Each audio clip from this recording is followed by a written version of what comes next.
conversation with two founder members and directors of a company called tripz.com. With me here is Madhav Mishra and Jogeshwari. I'm essentially trying to find out what caused them to start this company and how and where it is going from here. So Madhav, hello. Yeah, hello. First question, how did you decide to start Golf Trips? So it was it's a privilege to be here at IMT Nagpur. We've been talking about this for a while, and it's actually good to have come down here. And we had a very interesting session this morning.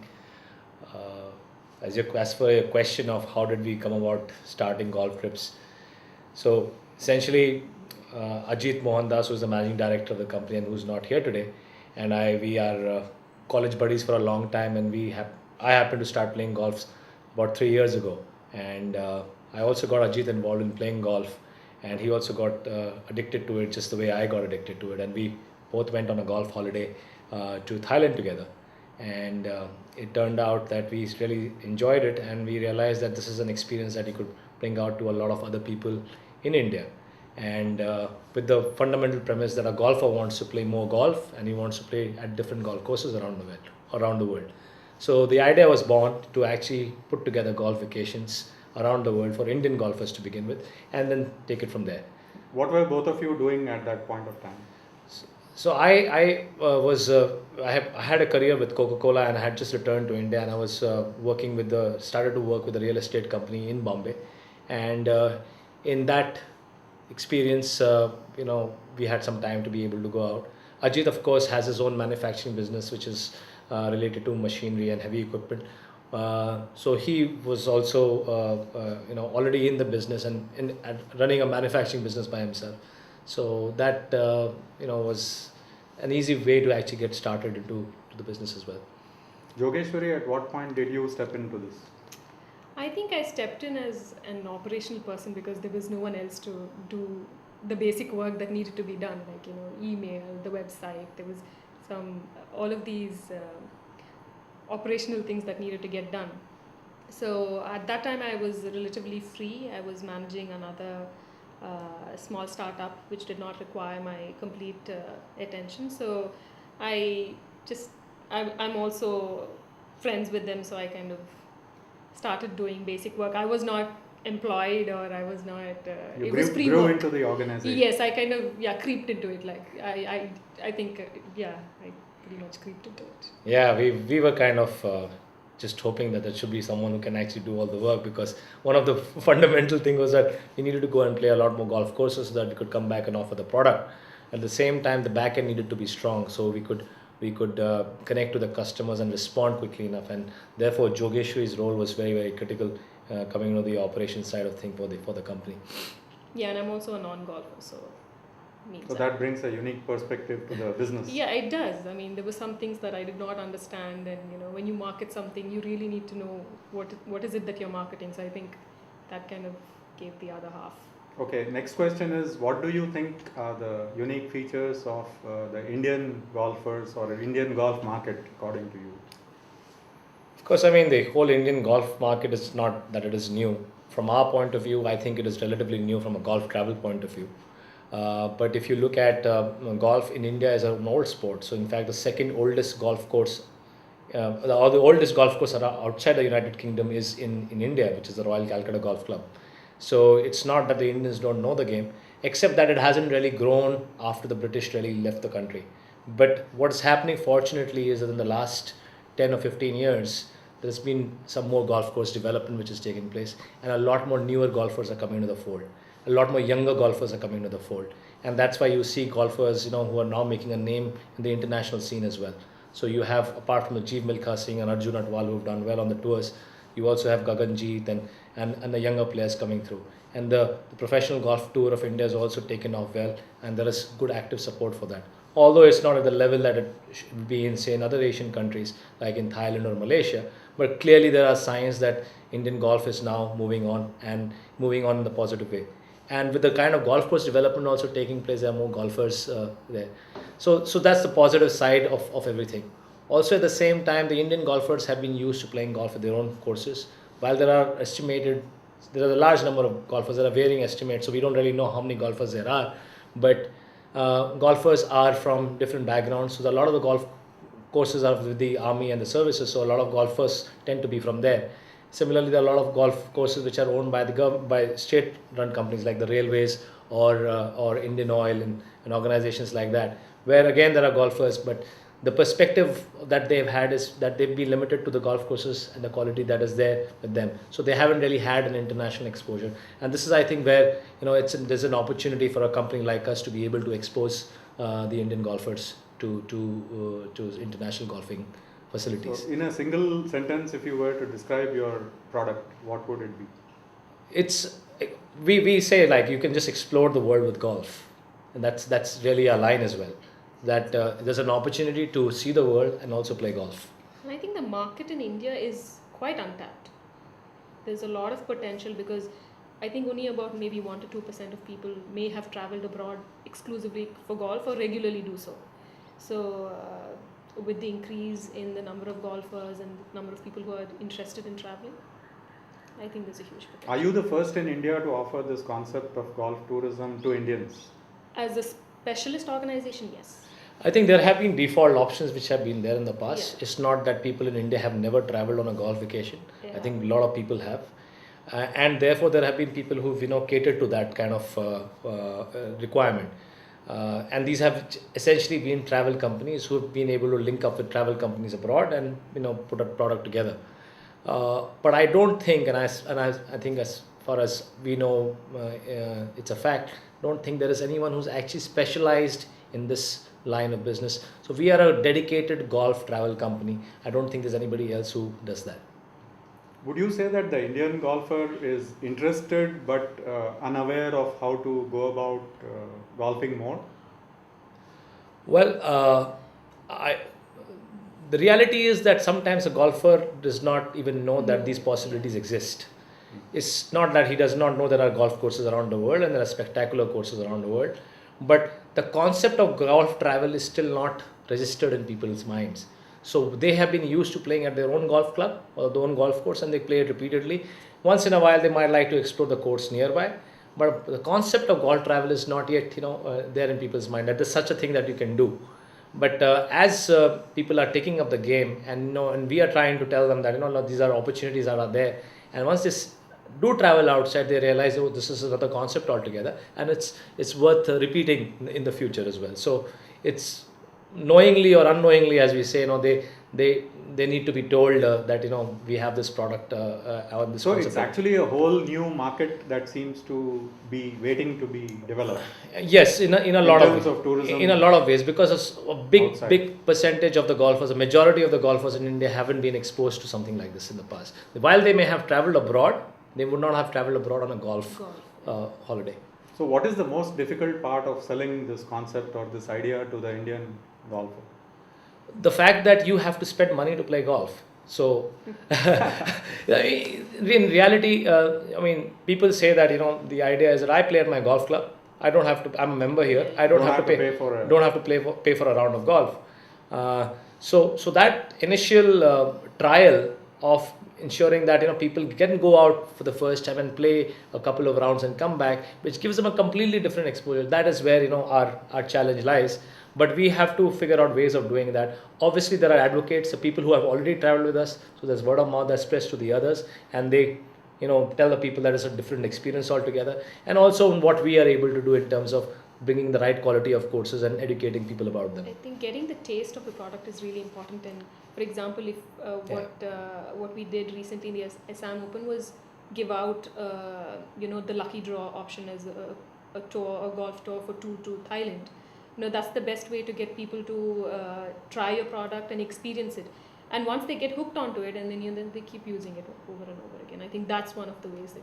What are the primary tools that you would be using to market yourself?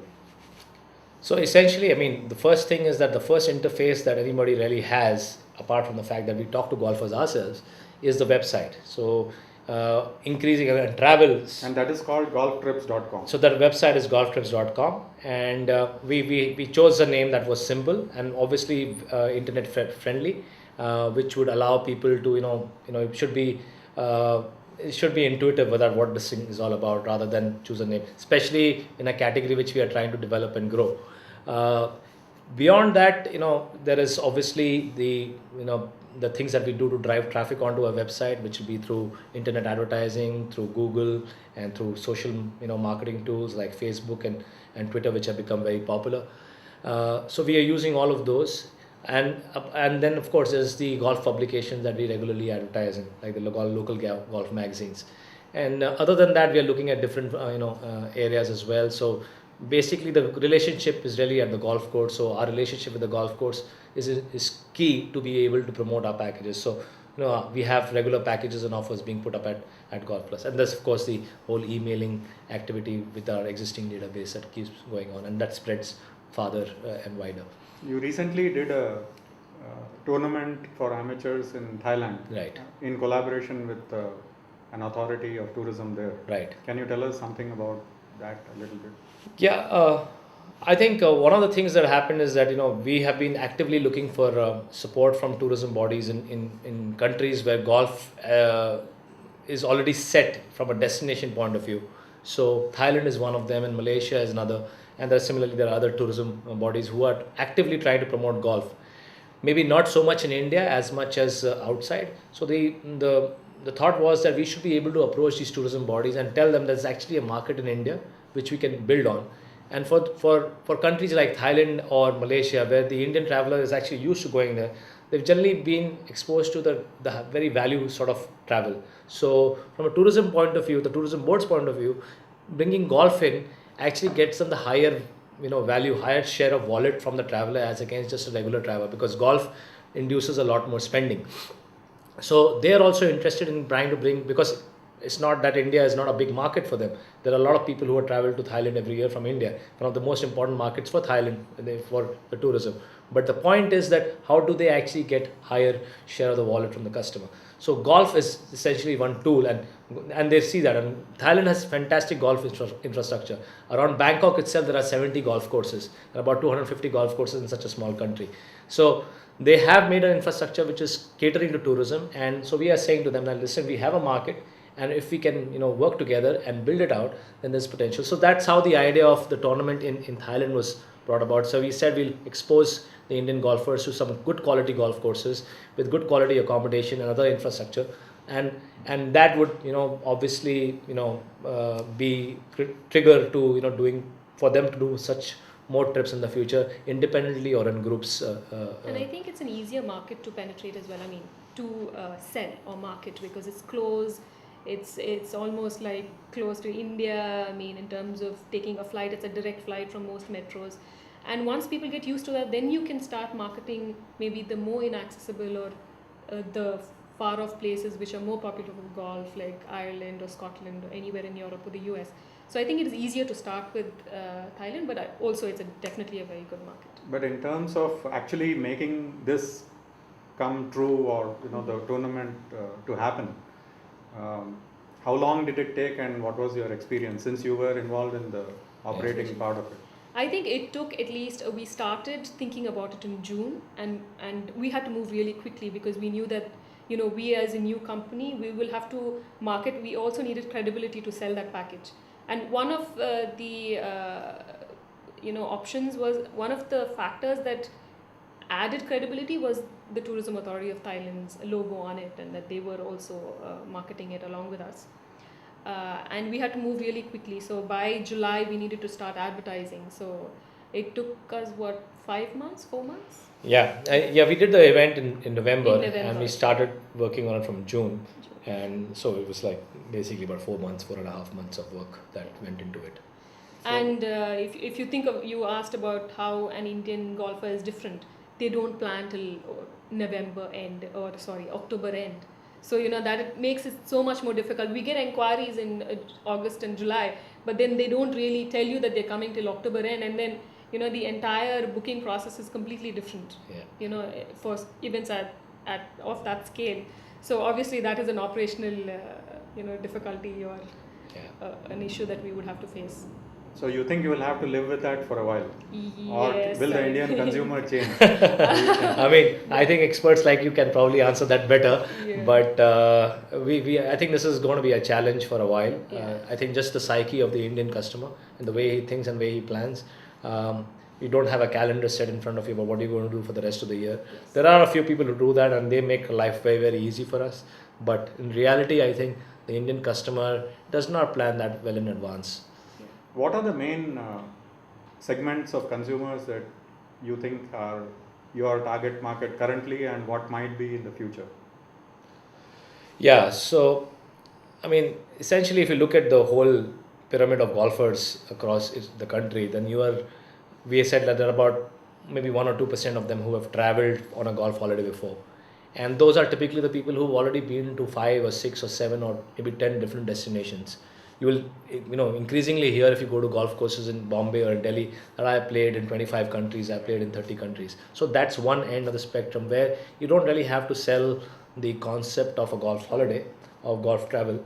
But what is important is that you're able to create some excitement for them, which is new, and that they want to go and try out something new or new destinations or something which comes in a unique mix sort of way.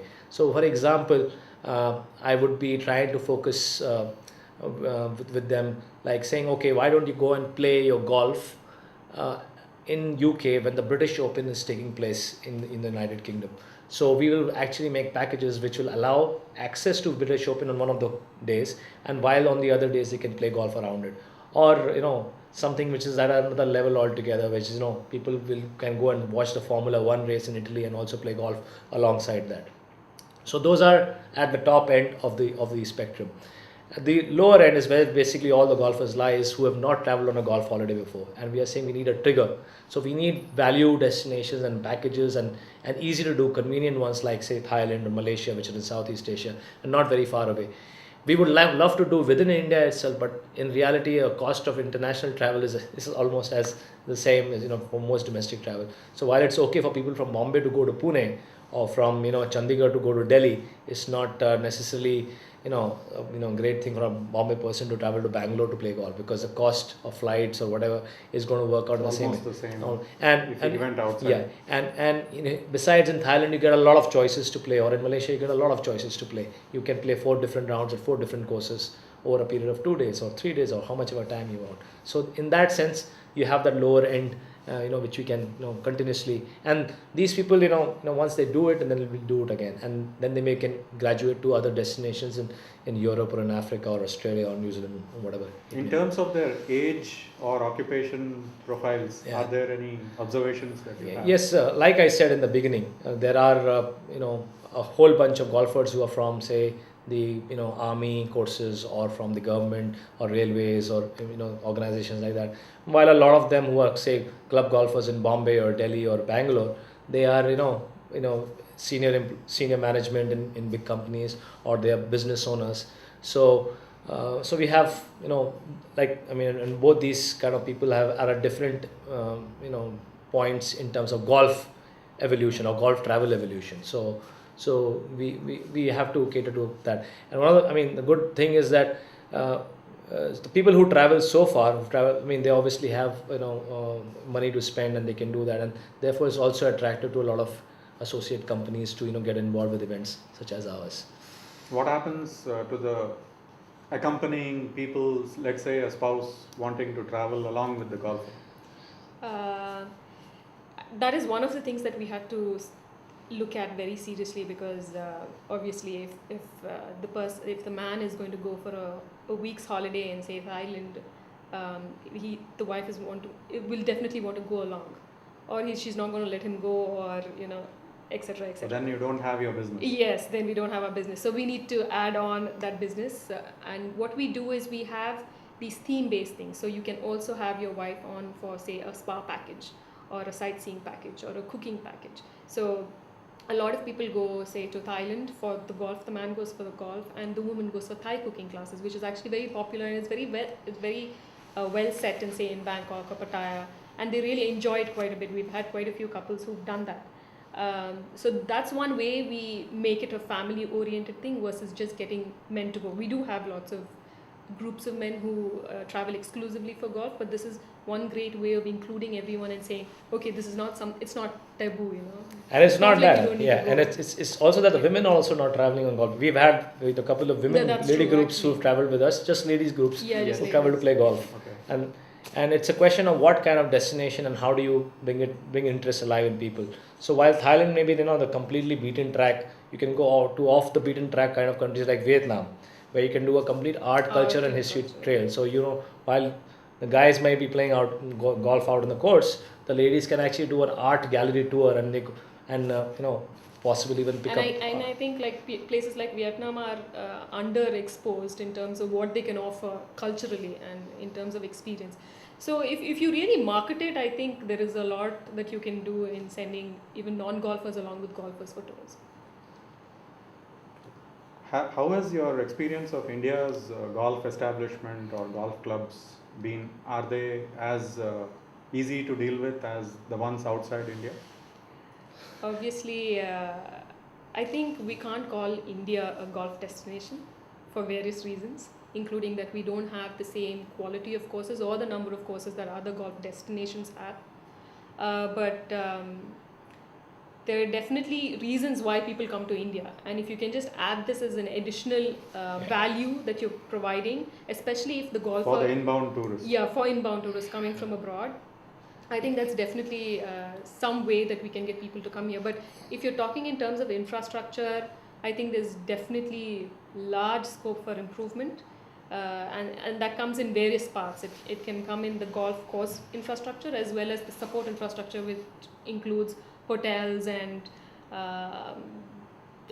just transportation and connectivity between golf courses.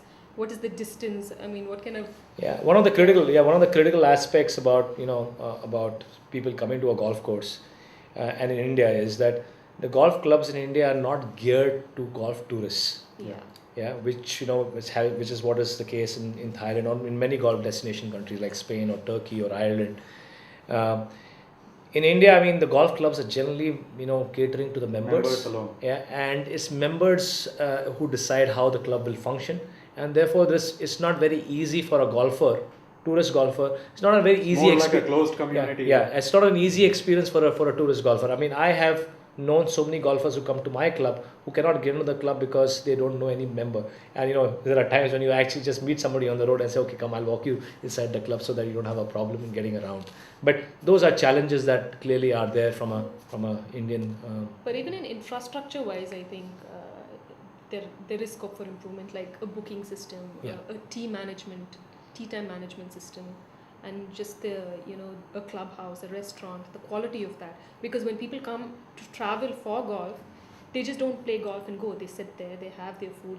They may want to stay at the resort if there is one at the golf club. So there's all of that that's involved, which makes it very easy. How many such golf courses currently allow you to probably organize a tournament here in India? Well, every golf course will allow you. The question is, when do you do it? So weekends are generally out because members are playing on the weekends. They will allow you on some days of the week, and they'll give you limited times. There's also a requirement of how many members should also be playing in the tournament. So you should be able to actually put together a tournament in practically any course in India. It's just a question of course, the expense around the course and what else needs to go out. So it varies from time to time. Do you think there'll be an interest in the Indian golfer to do such things within the country?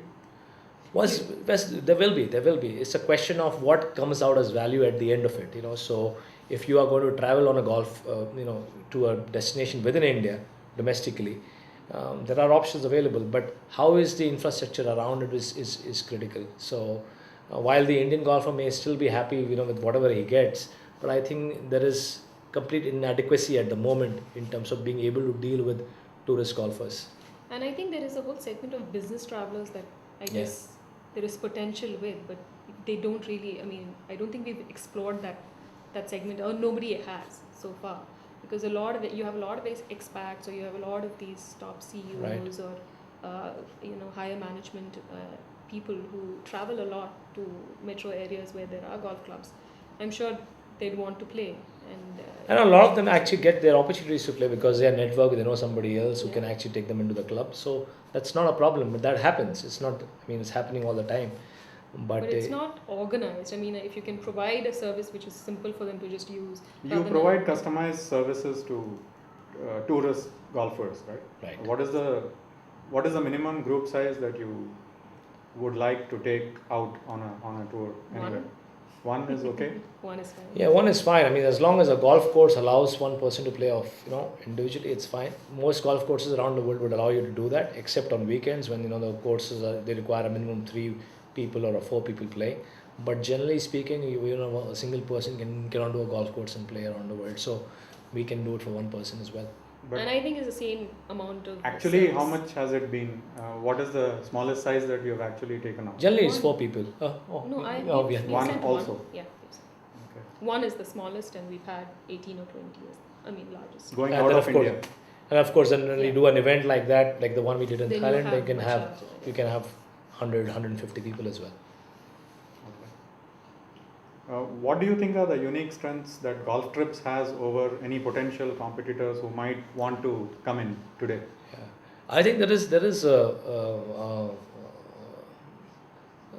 fundamentally there is a innate understanding of golf and what the golfer really needs. We have a very strong system where we actually research most destinations in detail. So, and not so much the part which relates to sightseeing because we already know that is established, but the part which we really think is important from our customers, from our golfers' point of view, which is the golf courses.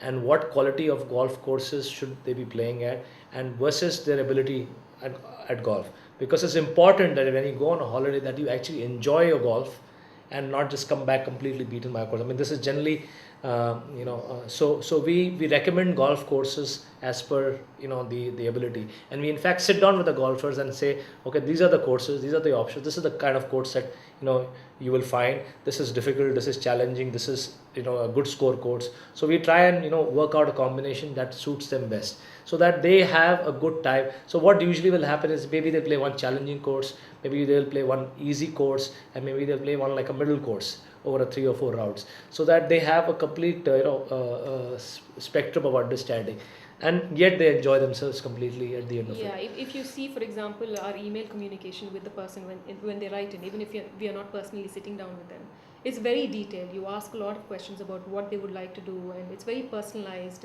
and that's one piece. That's one piece of feedback that we've always received, that is very personalized and it's catered to exactly what they'd like to do, which a lot of people can't really offer because they don't have the knowledge, or they don't have that kind of in-depth knowledge. And between Ajit and Madhav, the two directors in Golf Trips, they have played at least 80% of the courses that we recommend when we in a destination. I think that adds a huge value, which other ticketing agents or other travel agents who don't specialize in the business, who they can't, they basically can't offer the same thing. Yeah, I mean, there are instances where Ajit or I, are approached by people who are going on business trips and say, I'm going to New Zealand, to Auckland. I'm not doing a golf holiday, but is there any 1 or 2 courses that you would recommend us to go and play? So, so they see us as golf specialists in that sense, which I'm sure a lot of the bigger travel companies may not be, and therefore I think that's really I think we get a lot of those calls as well. So you don't see a common tour operator as your competitor in that sense? Yeah, because golf is a little specialized. It is a little specialized. Everyone wants a unique golfing experience, which is based on his ability and based on what he likes. I mean, and you know that by a player's ability. I mean, if he's a 5 handicap player, I will recommend him to go and play at the Carnoustie in Scotland. If he's a 24, I will say don't go to Carnoustie because you'll spend a lot of money and you'll not feel happy at the end of it. So those are important considerations, and therefore I think that's what sets us apart from any other potential or competitor, at least at this point in time. With the other factors remaining same, Yeah. that we have pricing and all of that at the market level, and we're competitive enough. So as a combination, I think it's pretty powerful. Do you think the word tournament is required to make somebody want to go out and play golf, or is it not I necessary? think it depends on the psyche, because I remember when we had this tournament in Thailand, we had a lot of calls where people they could not make it during those dates in November, and so I would say we can do a tour for you separately for your friends and for your group. But they did not want to do that. They wanted the They tournament. just wanted a tournament format where they wanted to go compete with other amateur golfers from India. So I think it depends on what the golfer wants. But whereas Madhav got a few inquiries where they did not want to go for the tournament, they responded to the inquiry. I mean, responded to the advertisement, but it was just to get an idea as to if we would arrange other customized tours for the group. So I think it's completely different on. It's but to getting into your question a little bit, there is obviously something that we are trying to create when we say tournament, which is why we are able to rally so much participation. From a point of what it does as a tournament is that yes, there's a little formal thing about it, that I'm going to play in a tournament, which is probably easier for him to get away with. No, that's one thing. And apart from that, there's also the scale that because of the tournament brings. We are able to get some discounts. You're able to get sponsors, and you're able to add a lot more value. You can also network, I think. And there's an opportunity to network. You're able to meet a lot more people. So it's a bigger event, bigger platform, and I think a lot of people feel that that'll be a good time, to just go and meet so many other people.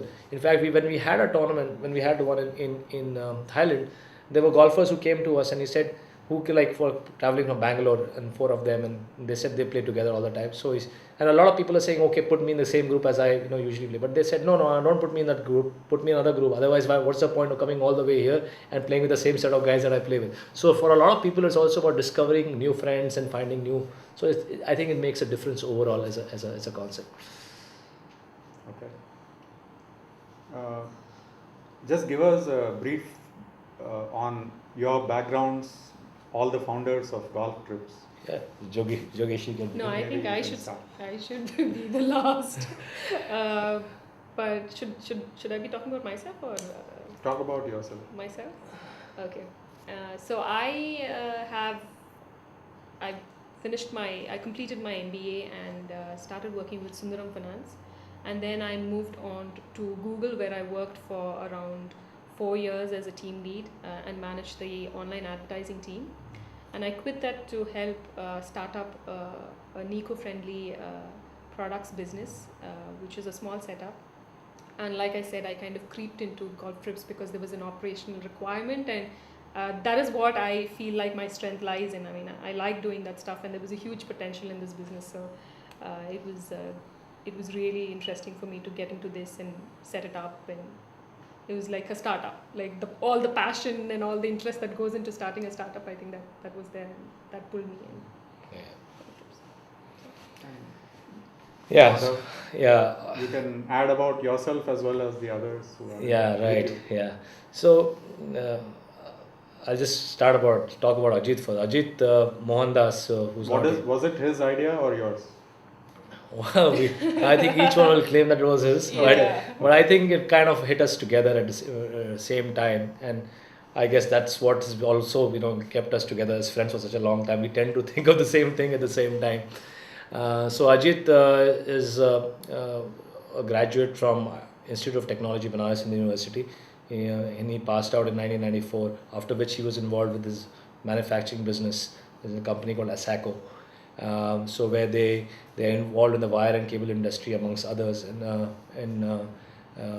work as collaborators for a lot of European companies, and they supply machines to a lot of leading Indian companies. So that's and so Ajit and I go back a long way, because I was also in IT BHU, and we studied in the same years, 1994. And I passed out of engineering. I worked at a German company called BASF for 2 years.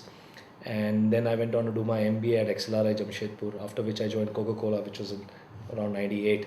And was in different roles within Coca-Cola, working in the bottling operations of Coca-Cola. And towards the end, I was in Vietnam, where I spent about 3.5 years with Coca-Cola in my last role as the general manager for the South Vietnam operations. Came back to India about 3 years ago, and then was with real estate briefly, and until about April 2009, when we started Golf Tripz. And when I was starting out, there was some other work that I was doing, but now most of my time is with Golf Tripz. So that essentially is a team. There's also a third person, fourth person, Chandradev Bhagat, who's there, uh, who has been helping. He comes from a sports and media background. So while he's not engaged full time with us, there's a lot of assistance that we're able to pull through him. So he was also one of the founding members as far as the company is concerned. And operationally, when you go outside India, you have partners within those countries who do the local arrangements. Yes, absolutely. I think it's critical that that relationship, and Jogeshri can answer that better because she is at the forefront of that relationship on an operational level. How does that work? Can you So we enlighten us? are members of something called IAGTO, which is the International Association of Golf Tour Operators, and that checks for credibility of tour operators across the world for golf, especially, and they kind of give you a membership and give you an accreditation or whatever that word is called. So that has helped us significantly in getting into that market of international golf tour operators, and we tend to collaborate with members across of IAGTO in other countries as well. Not all of them are IAGTO members, but then we do a lot of research on the net in terms of what they offer, and we communicate with them pretty continuously and figure out who is able to give us the right kind of value and who's flexible enough. Like we've been talking about in the morning as well, sometimes Indian golfers are just not predictable in terms of their plans, in terms of when they do anything, in terms of planning, and what they change even after everything is done. So like even after they've paid up for everything, they change a lot of things. So you need to have people who are flexible and who really respond quickly. In a world where email is like in every second, people expect you to respond within like minutes. So I think all of these factors, we kind of evaluate them and figure out who is it that we could get best. Yeah, but very, very importantly, and this is one thing that we would not have a partner without having met with the person ourselves. So when Ajit or I are traveling, we will actually have detailed meetings with them, discussion, and see if they are in the right place and they have the right infrastructure, they have the right attitude, they understand what the Indian market would be like, what the Indian customer would be like, to sensitize them to the Indian market. And I think setting expectations at that level. Yeah, so a lot of that we have to do. I mean, you can't be doing that just on with the a internet. new person, Yeah, completely unknown. Yeah. So you have to be able to interact with them. You have to also do background checks on them. So which when you are in the market out there, in the destination out there, you're able to do those background checks because you'll meet with other partners like hotels and golf courses and check their do a background check basically to know that you are in safe hands, because it's very critical that the service is absolutely right. We ask for references from of their previous customers and we speak to them. So just like you would do to get into a partnership with any other in any other business, just like that. Okay, one last thing. Where do you see golf trips going from here? That is next 5, 10, whatever number of years that you can see into the future. Yeah, I think clearly we have an opportunity the way we've gone about it, and the more we have got into it, we realize that this opportunity is there, the critical challenges that we need to address. But I think there'll be 2 or 3 things that will be happening over the next 2-3 years. I think we'll be wanting to connect with the Indian golfer in a more meaningful way. Not that we haven't done meaningful stuff now, but that be a conscious part of our strategy, and we'll plan it like that. We would like to also get involved in try and bring more corporate relationships to the table, which would enable us to bring scale to the whole development of golf tourism. So enablement can be in the form of what activities I can do jointly with the corporate to promote golf, whether it's golf education material, content, clinics, theory of golf or whatever, so that the corporates also can build and golf is clearly an area of interest because it provides a lot of platforms for a corporate to network with clients and employees and individuals and whatever. So that's one area that we want to also do. And I think the other big opportunity for us is in building the inbound tourism out in India. So wherein we are while it's a challenge, which Jogeshri has already talked about the infrastructure inadequacies, but I think the opportunity lies in being able to anchor it with some other anchors which are already there in Indian tourism. India is a country that people want to visit, and as India gets bigger in the economy, people are want to take notice of it, and people do ask, is it golf in India? Is that possible?